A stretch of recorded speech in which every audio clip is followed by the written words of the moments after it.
नमस्कार। उत्तर प्रदेश के अयोध्या में भव्य राम मंदिर का निर्माण हो रहा है, ये बात आपको पता है।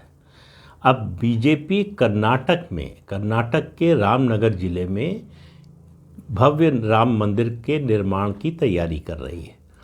वहाँ के जो प्रभारी मंत्री हैं रामनगर जिले के, उन्होंने इसकी घोषणा कर दी है।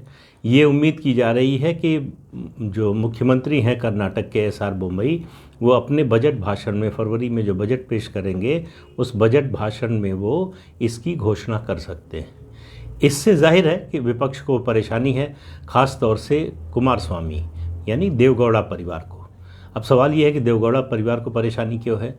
तो देवगौड़ा परिवार को परेशानी इसलिए है कि रामनगर के पास के उस क्षेत्र में जो दो विधानसभा क्षेत्र हैं, चन्नीपट्टनम और एक दूसरा क्षेत्र है, विधानसभा क्षेत्र है, दोनों से कुमारस्वामी और उनकी पत्नी ये विधायक हैं।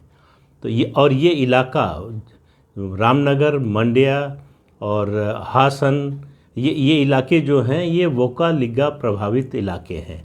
यहाँ आबादी उनकी ज़्यादा है। यहाँ दरअसल लड़ाई होती है जेडीएस जो देवगौड़ा परिवार की पार्टी है और कांग्रेस पार्टी। बीजेपी तीसरे प्लेयर के रूप में, पुअर थर्ड के रूप में इस इलाके में रहती है। लेकिन पिछले लोकसभा चुनाव में मंड्या सीट, जो अगर आप कहें कि वोकालिंगा समुदाय का एक तरह से हेडक्वार्टर माने उसको, यहीं से एस.एम. कृष्णा जो मुख्यमंत्री थे कांग्रेस के पूर्व, यहीं से आते थे, मंड्या से ही आते थे। और इस सीट पर, लोकसभा सीट पर बीजेपी ने सुमलता नाम की एक इंडिपेंडेंट कैंडिडेट का समर्थन किया और उसने जेडीएस के कैंडिडेट, और जेडीएस के कैंडिडेट कौन थे? कुमारस्वामी के बेटे निखिल कुमारस्वामी, उनको चुनाव हरा दिया, लोकसभा चुनाव। जबकि मंड्या जो लोकसभा सीट है उसके तहत आने वाली 6 विधानसभा सीटें जेडीएस के पास हैं। इसके बावजूद जेडीएस हार गई लोकसभा का चुनाव। तब से कुमारस्वामी और पूरे देवगौड़ा परिवार को ही ये परेशानी है कि यहाँ बीजेपी सेंध लगाने की कोशिश कर रही है, और ये बात सही भी है। ये रामनगर, अगर आपको याद होगा, शोले फिल्म अगर आपने देखी है तो रामनगर ज़रूर याद होगा।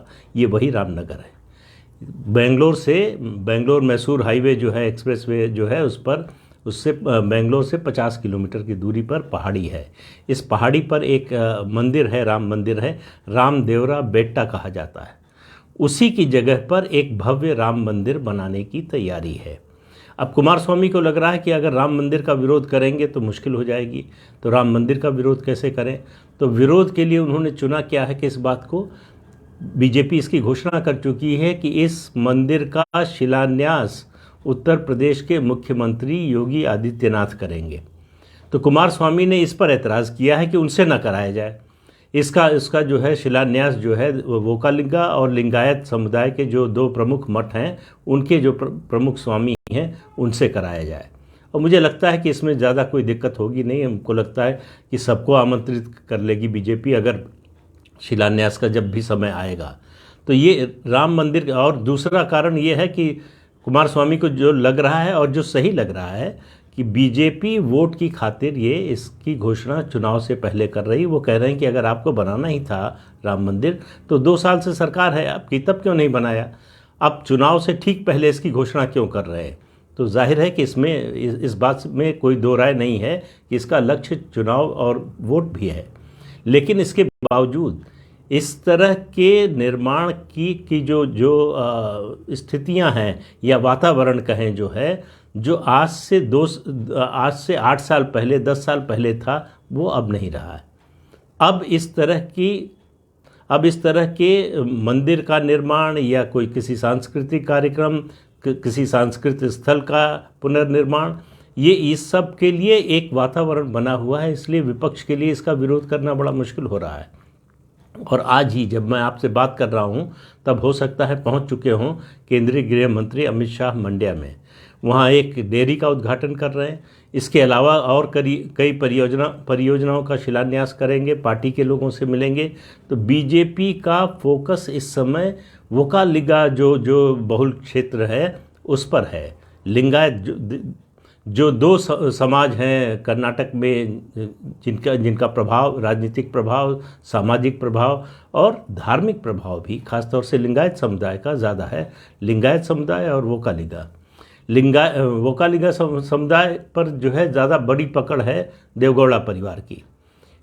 हालांकि ट्रेडिशनली एक समय कांग्रेस का ये गढ़ रहा है, एस.एम. कृष्णा और उससे पहले जो नेता हुए हैं वोकालिगा, लेकिन कांग्रेस दोनों पक्षों में, लिंगायत में तो बहुत ही कमज़ोर है वहाँ उसका जनाधार, और वोकालिगा में भी उसका जनाधार पहले जैसा नहीं रह गया है।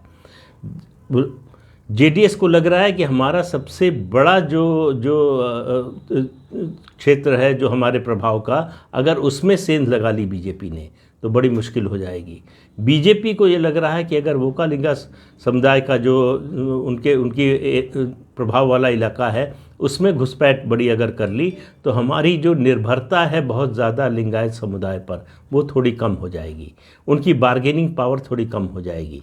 इसलिए बीजेपी की पूरी कोशिश है कि और एक चीज़ और आपको याद रखनी चाहिए कि जो कांग्रेस के प्रदेश अध्यक्ष हैं जो कांग्रेस के प्रदेश अध्यक्ष हैं वो वोकालिगा समुदाय से आते हैं।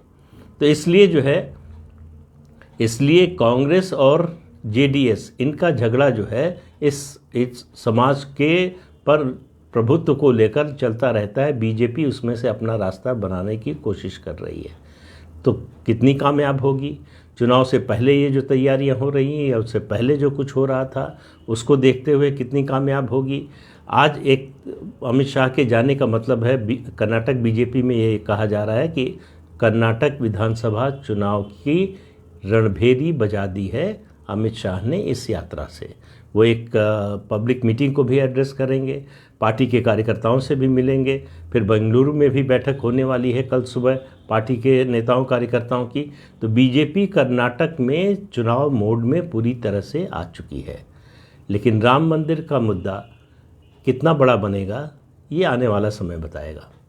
तो आज के अंक में इतना ही, अगले अंक में फिर मिलेंगे। नमस्कार।